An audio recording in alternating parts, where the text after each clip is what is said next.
Hello and welcome to our group presentation for third assessment of data management and analysis. My name is Monica. My student ID is A00042347. And here's my partner. Yeah, my name is Garima and my student ID is A00039723. On behalf of this group, I will be taking you through the presentation in which we will explore data management techniques, apply data issues on the organization content, and communicate the findings through the visualizations. This is our flow presentation. So we will begin with selected database and then discuss the tools on our analysis in the case of MS Excel. This is followed by findings, data analysis, and visualization. In the end, recommendations will be provided with the conclusion and the breakout of the group work presented to make sure there is an equal contribution. Let's begin with the presentation of database. There's not a single industry that doesn't use data management and analysis for making business decisions. Hence, we have chosen the fragrance company known as All Good Sense, based in India. The secondary data is selected over the period of 6 months and it is filtered for the academic use.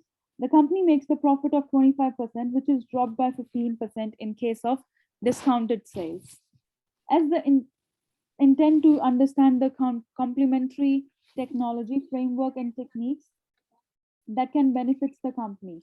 The rationale of the database become very important.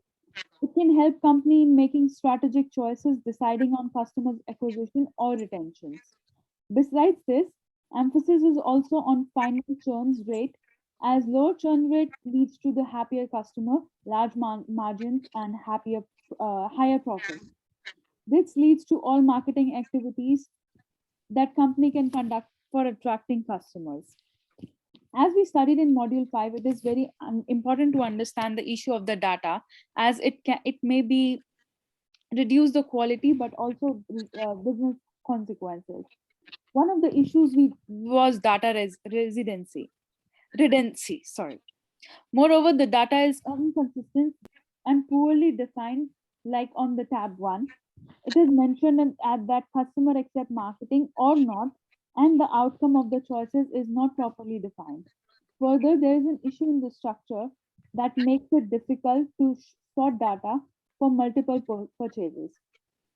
To cater this and have meaningful insight, we have done filtering using pivots, which will lead us to the tools we used. The tools which we used is MS Excel, which has its own merits and demerits. The rationale behind this tool selected is it offer visualization through charts, provides options for filter and pivots that makes descriptive analysis very easy. Not only the data can be visualized, it can be manipulated and the results can easily be interrogated, for example, Word and PowerPoint, etc. Besides being user-friendly and helpful in structuring data, the tool has also some limitations. Excel has time-consuming, and when we talk about clusters and factory analysis, SPSS is better option, where can be equally where we can easily make clusters by k-means cluster. This is also a probability of errors while entering formulas, and of course the data is not in the real time. Before moving on finding and visualization, there are some points that need to be pondered. This includes identify customer segments, customer engagement, and churn rates. One of the decisions that needs to be taken is regarding discounts. That is, whether a company should continue discounts or stop them. This decision will be taken identifying that whether discounts are hurting profitability or bringing repetitive sales. Based on these points, let's dig in the findings and analysis results. It is observed that the company's customers are base is compromised by 82% of newly acquired customers and 18% of the retained customers. The retained probability from first to second and second to third purchases 12, 13% and 21% respectively. The purchases frequently declines and become minimal over the after 5 orders.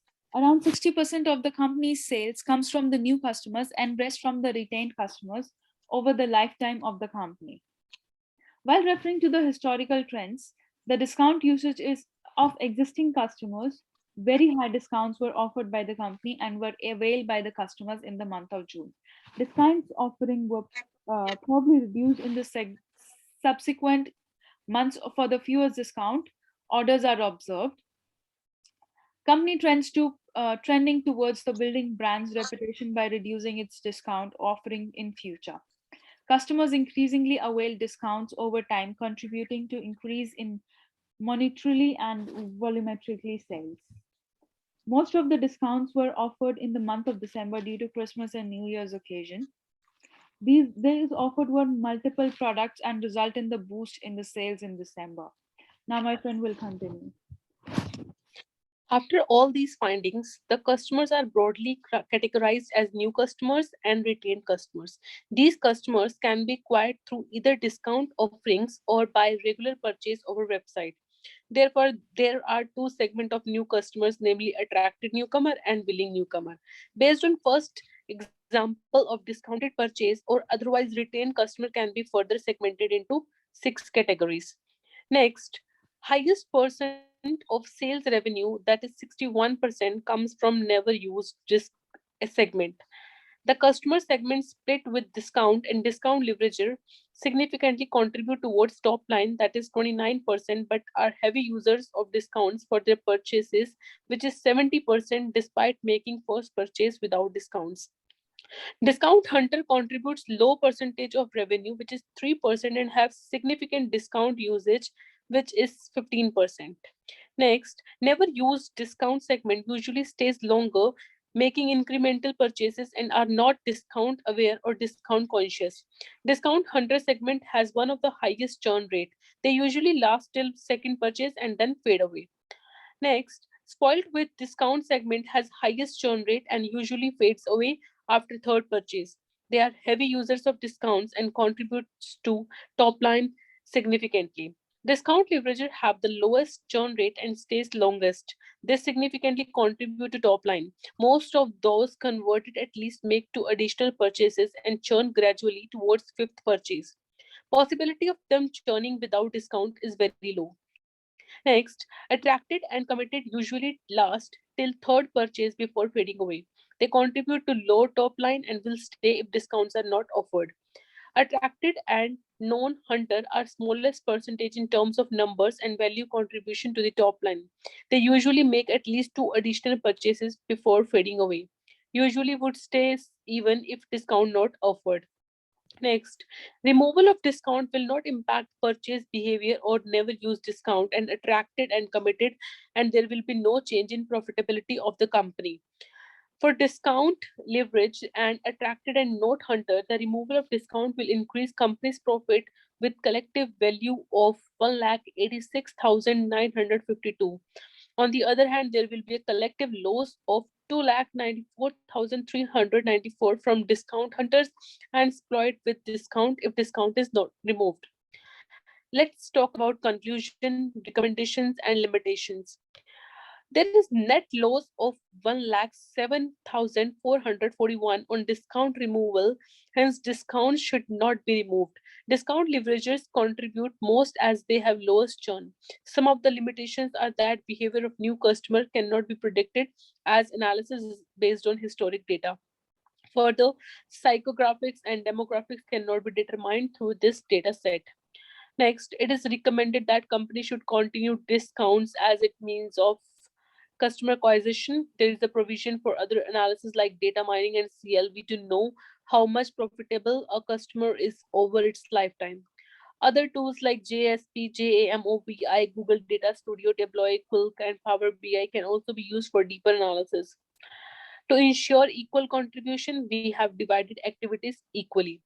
These are all activities that we have shown in table, and it is desired that our contribution is equal. Thank you.